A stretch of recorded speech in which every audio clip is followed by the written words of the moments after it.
And so now,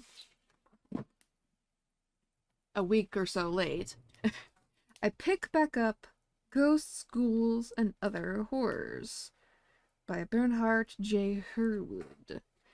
I did take a little time to go through some of the stories that I'll be reading, so there shouldn't be any more insensitive jump scares, shall we say.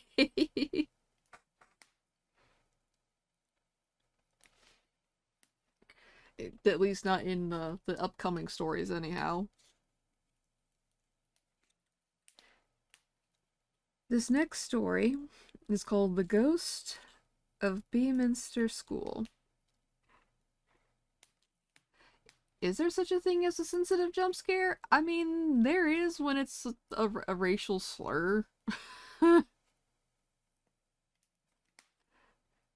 I, in the time I had read it to the time that I am now, I have come to learn that it is a slur. And I forgot it was in here. But it's from like 71, so it's kind of to be expected. But anyway, on with the story. The Ghost of Beaminster School. Although the following events occurred long ago, they bear all the earmarks of a modern whodunit, and a spine chiller at that. Beaminster School was in a small town and located directly adjacent to the local church. Alongside the two buildings was a grassy yard where the boys played ball. One Saturday morning, in the spring of the year, 12 of them were playing. At about noon, 4 boys entered the school to get a pad and pencil so that they could keep score during the rest of their play. Suddenly, they heard a loud noise that sounded like a gong being struck. They immediately ran outside and told the others about it, and after a heated discussion concluded that someone was hiding inside and trying to scare them. With that, all 12 went back into the school, searched carefully, but found no one. They decided to return to their ball game. They were just about to resume the game when the mysterious gong sounded again, much louder this time. It was enough to thoroughly unnerve them, and they ran around to see if perhaps it came from the church. When they reached the door, all of them heard what sounded like someone preaching inside, followed by the sound of a congregation singing hymns. But when they looked inside, the church was empty, and the sounds abruptly stopped. Although they were alarmed at first, they finally decided to drop the whole thing and go back to playing ball.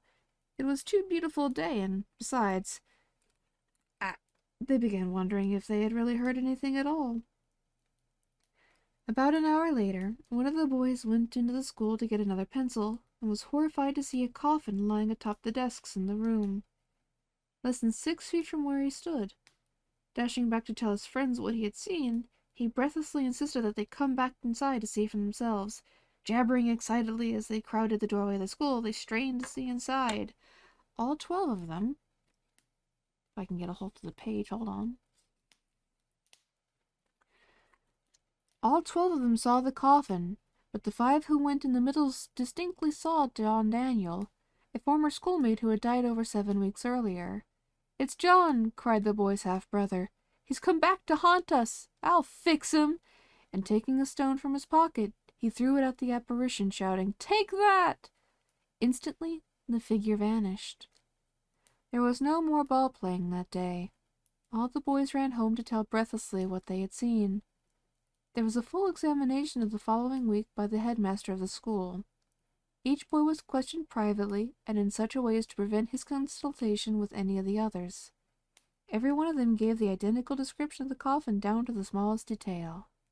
Most significant was the fact that they had seen tallied perfectly within the coffin John had been in. Bleh, bleh. Bit of a long one there. Let's try that again. Every one of them gave the identical description of the coffin down to the smallest detail. Most significant was the fact that they had tallied perfectly with the coffin John Daniel had been buried in. Furthermore, one of the boys who saw the ghost had never known John, because he came to the school 2 weeks after young Daniel's death. Not only did he describe the dead boy perfectly, he mentioned a white bandage on one hand, a bandage that had been put there about 4 days before his death, and which the undertaker remembered perfectly. Yes, the undertaker totally murdered the young boy. Why had John come back? There was a reason to believe that he had been murdered, for his body had been found in a field by 2 women who testified that they had seen a black cloth tied around the neck. The cause of death had been officially listed as strangulation, but no inquest had been held after the mother revealed that he had been subject to fits, and the case was closed.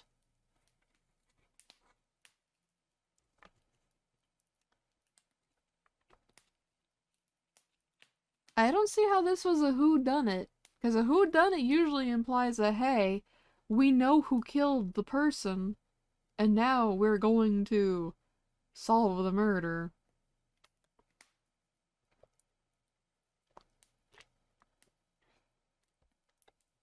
Like, I don't know. On the spooky meter of being scary, I'd give that like a 2. I don't know about you.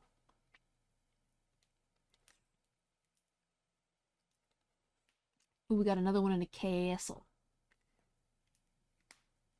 The Ghost of Barry Pomeroy Castle.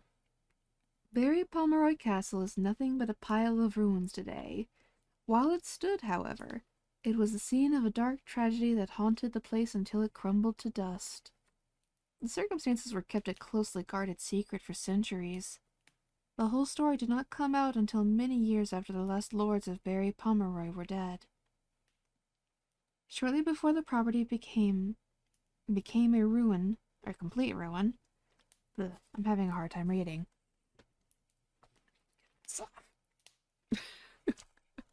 I swear I can read, it's just the googly eyes. Shortly before the property became a complete ruin, a portion of it was still occupied by an elderly caretaker and his wife. A Dr. Walter Farquhar, who was visiting the neighboring town of Torquay, was called to attend the caretaker's wife who had become suddenly ill. It was late afternoon when the doctor arrived. He was led into a richly furnished room that reflected the former glory of the castle's earlier days. While waiting, he saw a door open at the head of a long flight of stairs, and from it came a beautiful, dark-haired young woman, wearing a long velvet gown in a style of an earlier century. Taking her for a member of the family, he went over to the staircase to greet her as she came down. But instead of paying any attention to him, she kept wringing her hands in anguish, then turned, went up again, and disappeared through the door from which she had come. The single distinguishing feature about her was the tortured expression on her face. She looked as though she were suffering the anguish of a soul in hell. When Dr. Farquhar finally saw his patient, she required his undivided attention. He simply had no time to mention the strange young woman he had seen. But when he returned to examine the caretaker's wife the next morning, he told the old man of his strange experience. The reaction was most unexpected. "My poor wife," he gasped. "This means she will die." "Nonsense, man," insisted the doctor. "She has improved tremendously. She'll be fine." But the caretaker was adamant. "No," he sighed. "She is doomed. I've lived in this castle for 50 years, and I've never known the omen to fail." With that, he explained how the young woman was not a living person, but a ghost. She was the daughter of an early baron of Barry Pomeroy, and she had borne a child to her own father. Then, afterwards, in a fit of guilt, she had strangled the infant to death in the very room from which she had emerged when the doctor saw her. Now, instead of resting peacefully in her own grave, she returned regularly to the castle when the death of anyone residing there was imminent. Dr. Farquhar tried to allay the old man's fears by assuring him that this was nothing but a foolish superstition, but to no avail. When he learned that evening of his patient's sudden death at midday, he was quite shaken, and never forgot his experience.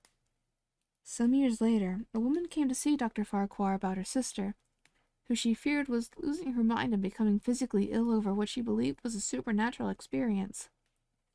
To the doctor's amazement, The experience in question was identical to his own, and had occurred to the sister while visiting the ruins of Barry Pomeroy Castle, and on the very day that the old caretaker had died. He agreed at once to visit the woman's sister. When he told the disturbed young woman that there was nothing the matter with her, and that he, too, had actually seen the apparition under similar circumstances, she was skeptical. She accused him of trying to humor her, but when he described his experience in detail, she realized that he was telling the truth. As for the ghostly lady, Barry Pomeroy being no longer inhabited, she was never seen again. I've got all the cozy emotes. I like that one. That's a much better story in comparison to the last one. Although I believe that's the second time we've seen a Farquhar. I wonder if it'll be like a repeated motif. I know some authors, when they have like a bunch of short stories, they'll just reuse names here, there, and a little bit everywhere.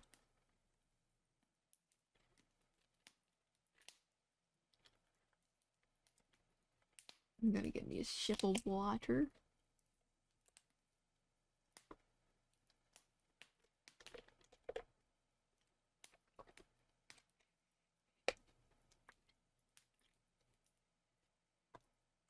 Let's see, and our next story is The Little Sister. As I carefully keep the page shoved in because it's trying to fall out. This book is fucking old. A former United States naval officer was twice saved from death by the ghost of his younger sister, who had died when they were both children. The first incident took place in Russia during the Revolution, and he described what happened, saying, "I was ashore with one of my machine gun crews guarding American civilian property in the city of Vladivostok. The streets are narrow and run generally in the valleys between the flanking hills. There were 5 minor rebellions or revolutions in Serbia following the White-Red Revolution, which caused the overthrow of the Tsarist government. It was during one of the Japanese-sponsored revolts called the Gaida Rebellion that the incident occurred. The Reds, who were in power, were shooting at the rebel troops led by General Gaida, from behind houses, down streets, and across valleys from hilltop to hilltop. As on several other occasions, when I have been in great physical, mental, moral, or financial danger, the spirit of my sister appeared. It was evening, and the illumination from the moon and stars was not very great. My sister appeared and pointed down at my feet. Without thinking, I bent over to see what she pointed at, only to find a useless, small splinter of wood. But in that instant, a shell passed over exactly where my head and shoulders would have been, directly behind the gun. The entire crew was killed by that shell. A similar incident occurred at Vladivostok the following winter, where we were loading coal. I was standing next to my bosun's mate, who was giving signals to the hoistman to haul up the coal sacks from the lighter, to then be loaded on deck and onto the well chutes.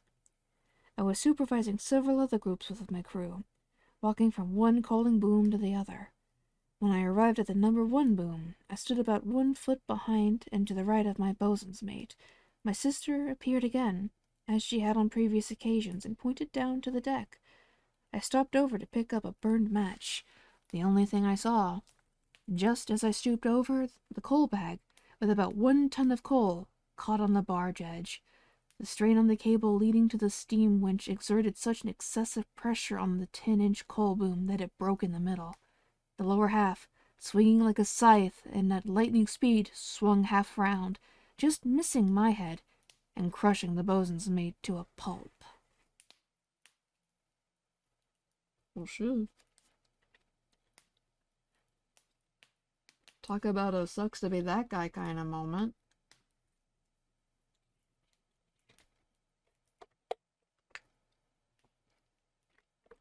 You'd think after so long, when he realized his sister is telling him to duck, if someone's next to him, he'd go, "Oh, hey, we should probably lower our head."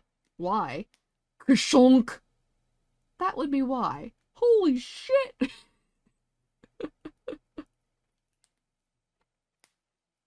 But then, you know, if something's about to happen quick. Quack. Something's about to happen quack. You probably ain't gonna have time to give a warning. The next story is The Return of Lieutenant McConnel.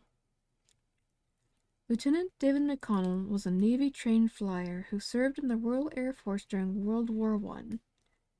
Less than a month after the war ended, at exactly 3:25 p.m. on December 7th, 1918, he died when his Sopwith Camel crashed after a routine mission. At that very moment, one of his friends, a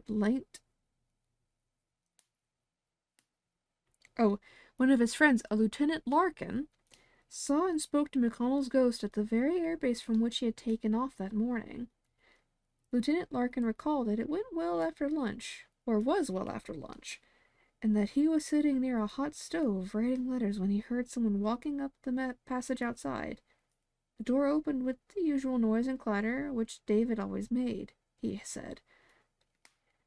I heard his "Hello, boy!" and I turned halfway round in my chair and saw him standing in the doorway, half in and half out of the room, holding the doorknob with his hand. He was dressed in his full flying clothes, but wearing his naval cap. The lieutenant also observed that McConnell was smiling and remarked that he had a good trip, and slammed the door noisily when he left. Said Lieutenant Larkin, I was looking at him the whole time he was speaking. Although he did not have a watch on, Lieutenant Larkin knew the time was approximately 3:30, because shortly after he spoke to the ghost, another officer, Lieutenant Garner Smith, came into the room saying that it was 4:15, and that he hoped McConnell would get back soon, because the two of them were going to London that evening. Oh, he is back, said Larkin. I just spoke to him a few minutes ago. It was not until several hours later that Lieutenant Larkin learned that he could not possibly have been speaking to a living person, because when he got word of the crash, he was told that Lieutenant McConnell's watch had stopped at exactly 3:25 p.m. Lieutenant Larkin's recollection of the time was verified by Lieutenant Garner Smith later, when he too recalled their conversation as being about 3:45 p.m. The most intriguing part of this entire incident was the fact that the room in which Lieutenant Larkin saw his dead friend was brightly lighted at the time. As he noted, there were no shadows or half-shadows in the room. Furthermore, there was nothing misty or shadowy about the ghost of McConnell. He had appeared as solid, noisy, and cheerful as he had been in life. Yet there was no question that his appearance at the base was several minutes after he had crashed to his death. Dun dun dun. Donk.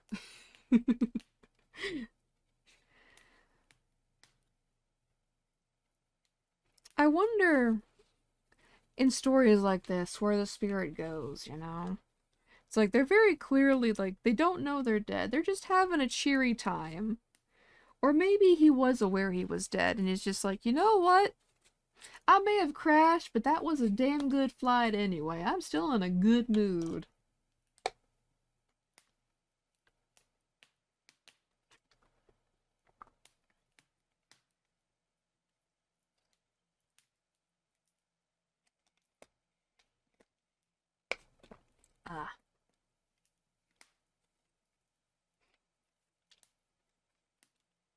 Let's see here. Got another one. The ghost of Lieutenant Schenck, I think? Schencck? I'm gonna assume Schenck. Or a Kashunk. Like Shunk. I don't know. Shink. It is always fascinating to hear two versions of the same story, because in so doing, we get an idea of how differently people remember things. But when the story involves a supernatural event, and both versions agree, what then? This particular story was told years afterwards by two individuals, one a colonel in the army, and the other the sister of the man who died. According to the colonel's version, Mrs. A.D. Schenck, the wife of an artillery captain stationed at Fort Warren, Boston, cried out one morning at about 11 o'clock and insisted that she had just seen her son killed. The son was a lieutenant in the infantry and was serving in the Philippine Islands. Despite all efforts of her family and friends to assure her that what she had seen was merely the result of over-anxiety and imagination, she refused to be calmed. Later in the day, a telegram came from the War Department with a message that the lieutenant had indeed been killed, and that the very hour she had known about it. The story told by Miss Schenck's The story told by Miss Schenck's daughter, Elizabeth, was even more detailed than that of the colonel. She said that at the time, her mother had been sitting in a chair sewing. Suddenly, gave a cry, jumped up and said, "Oh, I just saw your brother Will. His shoulder disappeared as he fell backwards." After this, recalled Elizabeth, her mother had been restless all day, so much so that they hid the evening newspaper from her. The next day, she said, a definite story appeared reporting the death of her brother. As in the account given by the colonel, Elizabeth stated that her mother had reacted at the precise moment the lieutenant had died. Only one minor point in the two versions of the story differed. The colonel said that the incident took place in Boston, and Miss Schenck reported that it occurred in Fort Screven, Georgia. But there is a reasonable explanation for this. The dead man's father had been stationed at Boston with the colonel just prior to a transfer to Fort Screven, and considering that the story was told so many years later, it is understandable that the colonel made a slight mistake. The fact that Miss Schenck knew the exact moment when her son died, however, cannot be overlooked. Dun dun dun.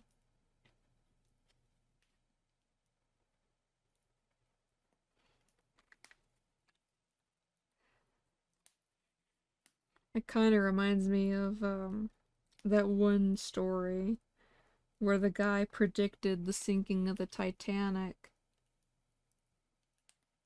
and just wrote a book about it. Or the whole Krakatoa eruption where a guy dreamed it and it turned out to have actually happened. It kind of makes you wonder if we are, in some weird way, interconnected through dreams. Although in this case it wasn't a dream, she was like wide awake and got a boom flashbang of, oh hey, your son's dead.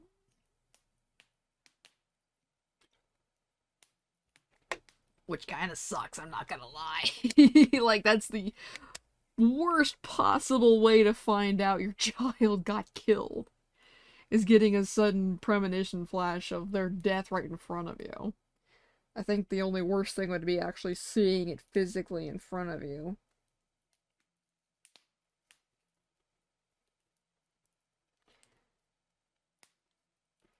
I always thought dreams were the subconscious mind sorting through junk mail while you sleep.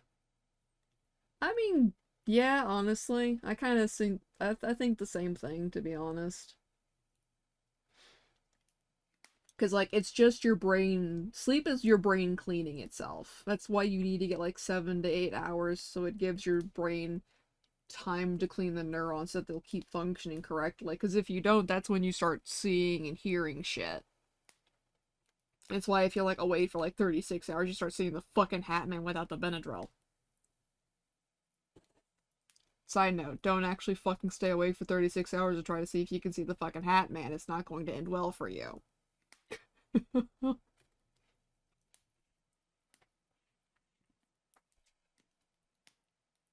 I don't like the Hat Man. A lot of people don't. He's a spooky bitch. Oh, fuck, my eye itches. Although I do still got plenty of energy, so I think I'm gonna do a couple more stories. The next one is The Ghost Who Kept an Appointment. Some years ago, an Italian physician, Dr. Vincenzo Caltagirone. There's going to be someone out there who knows how that's pronounced, and they're going to stuff my seagull goose for that. Anyway, the doctor was discussing with a patient named Benjamin Serchia the subject of life after death.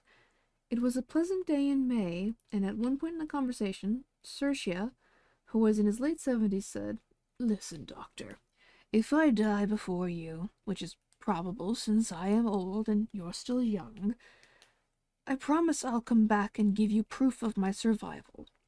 if I can." The doctor laughed and agreed, suggesting that the proof consist of breaking a certain light fixture above the dining room table at which they were sitting, and he added, "But if I die first, I'll come to your house and do something similar."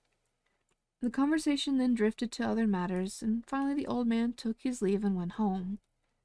Shortly after this, he left Palermo entirely and settled down in Licarta, on the southernmost coast of Sicily. 7 months later, while the doctor and his sister were having dinner at about 6 in the evening, they were both startled by the sound of something striking the light fixture above the table. They started and looked up, but could see nothing, yet the sound continued rhythmically, as if the shade were being struck by a pair of invisible knuckles. Climbing up on a chair to investigate, he looked carefully, but could find nothing to indicate that it had caused the knocking. What had caused the knocking, rather. The noise continued all through dinner and finally stopped. The following night, the tapping began again, at about the same hour, continuing for approximately the same length of time, then stopping as suddenly as it had begun. Similar outbreaks of this unexplainable noise continued regularly for another 4 days in succession. On the last day, however, a strong, sharp blow split the porcelain shade into 2 perfect halves. Unlike the previous occasions, this round of mysterious tapping and its shattering climax took place early in the afternoon. Neither the doctor nor his sister were in the room at the time. He was in his study, and she was on the balcony looking at something in the street. The noise, however, was so loud that they both came rushing to the dining room to see what had happened. They could hardly believe what they saw. The 2 halves of the broken shade were resting on the table, each half perfectly intact. The distance from the table to the fixture was at least 8 feet. Therefore, if the shade had fallen from the ceiling, it would have shattered into many pieces. The most significant was the fact that it did not lie directly beneath the overhead fixture, but near the edge of the table. Had it fallen directly down, it would have struck a centerpiece of glass and broken it. Both the doctor and his sister were thoroughly perplexed, and it had never occurred to them that there might be any relationship between this and the pact he made with old Benjamin Searchia 7 months earlier. A few days later, however, after hearing that Searchia had died, he began to piece things together. Not only had the old man died approximately the same time that the strange phenomena had commenced, but the compact they had made offered the only possible explanation for the unexplainable. By tapping the fixture until it was broken, the old man kept his word, and by breaking it the way he did, gently placing it on the table, he had proved as best he could that it was he who had done it.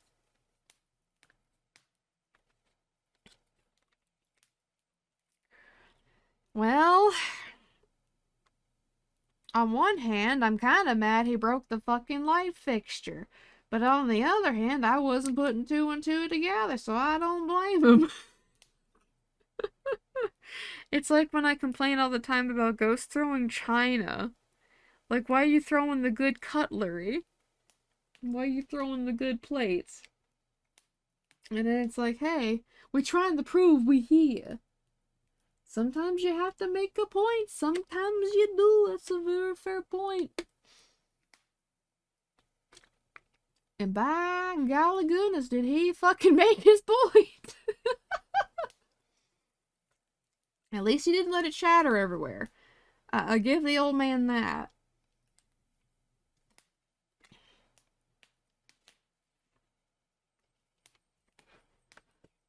Let's see. The next one here is the old man in yellow.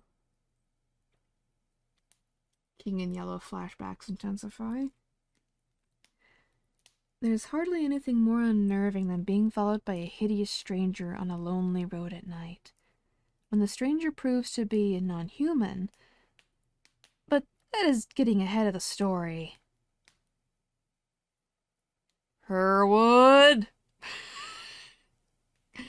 It happened a few years ago to a young man named Elwyn Thomas, who happened to be visiting friends in a small village in South Wales.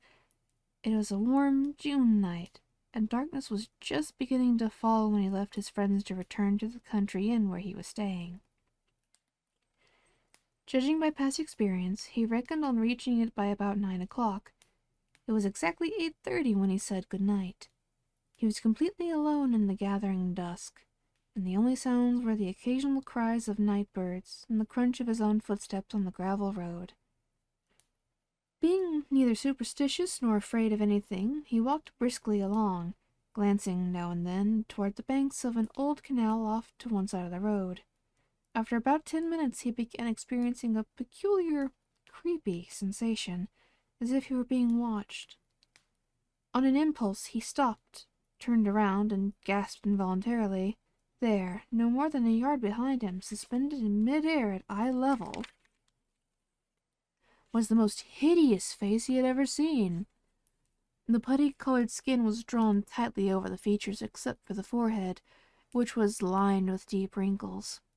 Thin, seemingly bloodless lips formed a crooked grin over a half-open, toothless mouth. The cheeks were hollow and corpse-like, and the eyes were wild, luminous, and piercing. Wrapped around the ghastly object were 2 pieces of old yellow calico, one under the jaw and tied on top of the head, the other over the forehead and tied in the back. Unable to help himself, Thomas turned and began running as fast as he could. After having covered about 100 yards, he stopped to catch his breath and turn around again. To his horror, the face was still there, as if he hadn't moved an inch. On an impulse, he dropped down, grabbed a handful of gravel, and hurled it at the face, and then turned again and ran. When he finally reached the end, he stopped at the path leading off the road and looked back again. The head was still behind him. Cautiously, he backed up in the direction of the inn, and was surprised to observe that this time the head remained above the road, grinning somewhat contemptuously. Taking courage, he decided to go back, confront the apparition, and question it. But, as he approached, the head began receding, its glowing eyes fixed almost malevolently on his own. Now he felt as though he had to follow. Down the road he went, slowly, like a sleepwalker, until the head disappeared over a stone wall surrounding a little graveyard not far from the inn. Suddenly, he felt everything begin to spin, and then he lost consciousness. When he came to again, it was late at night. He had lain at the foot of the churchyard wall for better than 2 hours, groping through the darkness until he found his way back to the inn. It was with great relief that he finally retired to the bed with a restless night filled with bad dreams. When he told the innkeeper about his experience the next day, he learned that he had not been having hallucinations. An eccentric old recluse, fitting the exact description of the apparition, had once lived in a cottage whose ruins were quite near to the place where the face had disappeared. No one could remember exactly how long the old man had been dead, but they knew it had been many years since he had last been seen alive. Dun dun dun. So it's just a cantankerous old man ghost that comes back to spook people on the road. Like, boo, young man, boo! I'm behind you!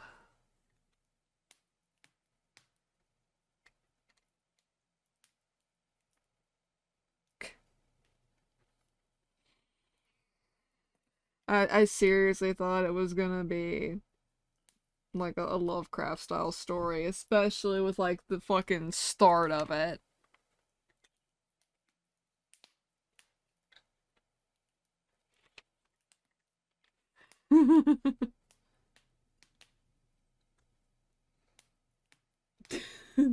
I love that little emote. That's so cute, the little ghost.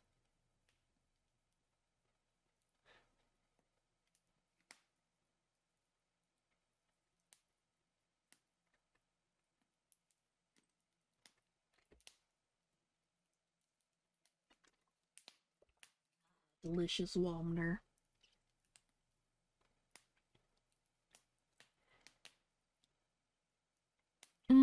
I think I got one more.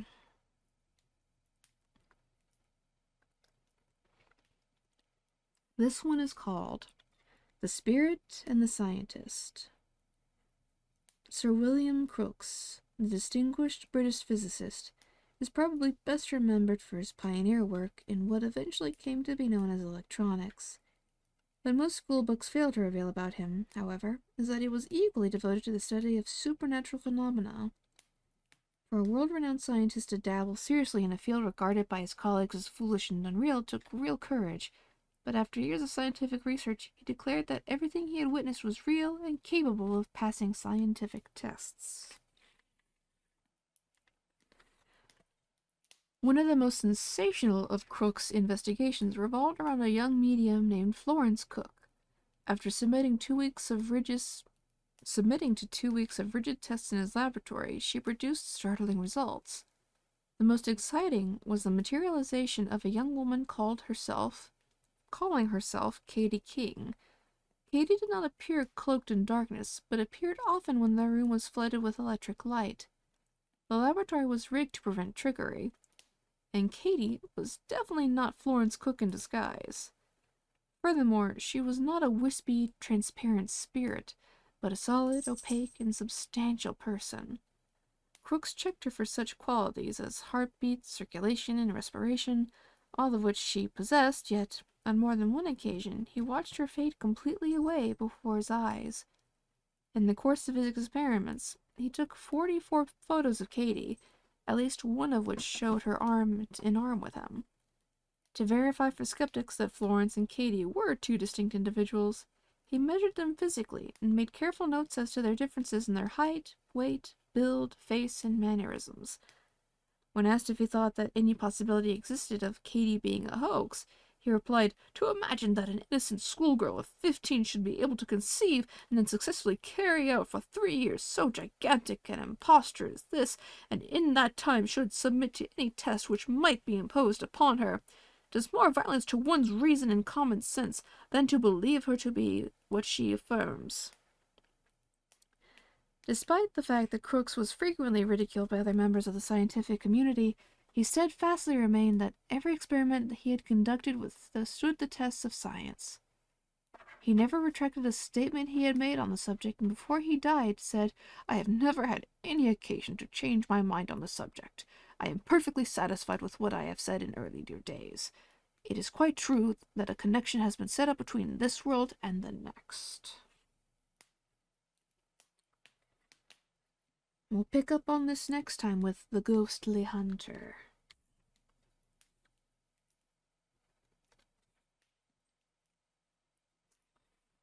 So now I gotta...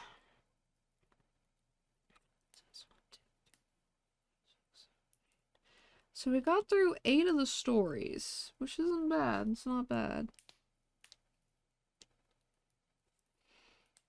Let's see how many more I can do.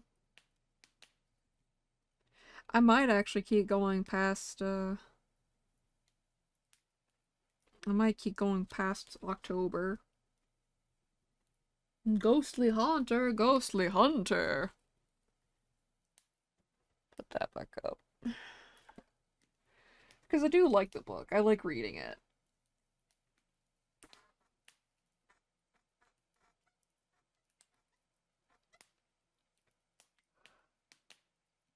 Spooky times are all year. Damn right they are, Zemsy. Damn right. But for now,